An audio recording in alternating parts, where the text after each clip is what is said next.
high school, I had kind of what almost made me want to get into this industry was I had I think my sophomore year of high school, I had a personal finance class and had a awesome teacher who was passionate about it, made it a lot of fun.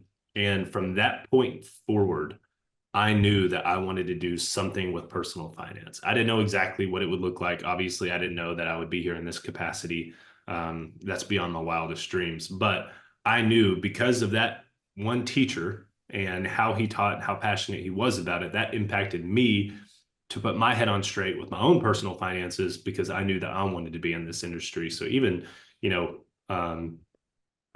and this is kind of a side note, but teachers have a heavy impact on you. And some of my best teachers and subjects that I learned from the best and had the most fun with, it was because the teacher was passionate about it and invested their heart and soul into it. So that's another big impact that I had in the realm of I feel like when you think about like money and how they teach it in school, it's like very polar opposites. It's either you have a good experience like that, or it's like I remember all they taught us was like maybe a 2 week time period of like how to write out checks and balance a checkbook Yeah, and balance checkbook. That's what I nothing else remember. beyond that. And now it's like I know some older people still do like balance the checkbook, but like I don't know if like any of my friends who like balance the checkbook. It's just they just maybe probably don't even watch the ledger on their online banking statements that close, which is not a great thing. Oh, I mean, And my then children like, do yeah, it.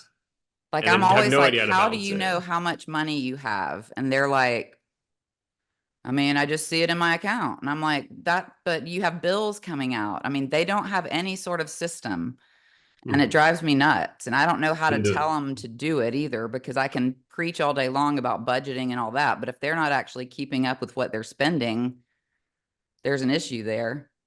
But yeah, we ever kind of got since, off on a tangent there. But yes, they don't teach it. That was great for you, Carson, because honestly, I still think to this day they don't teach enough on personal finance. yeah, for sure. And ever since then too, whenever I opened my first bank account, I was probably one of a few, but I had a paper ledger that I would balance and everything each month. Then I learned that, oh, I could do this on a spreadsheet. I can do it online. And then now with software, you can kind of reconcile a bank statement inside of QuickBooks that I have my personal finances in. Again, it just keeps going downhill with how in the weeds that I can get with it. But all that to say, I think, money and what we learn, especially when we're children, deeply impacts us today. Any opinions are those of myself and not necessarily those of Raymond James. Expressions of opinion are as of this date and are subject to change without notice. The information contained in these podcasts do not purport to be a complete description of the securities market or developments referred to in this material. The information has been obtained from sources considered to be reliable, but we do not guarantee that the foregoing material is accurate or complete. Every investor situation is unique, and you should consider your investment goals, risk tolerance, and time horizon before making any investment. Prior to making an investment decision, please consult with your financial advisor about your individual situation.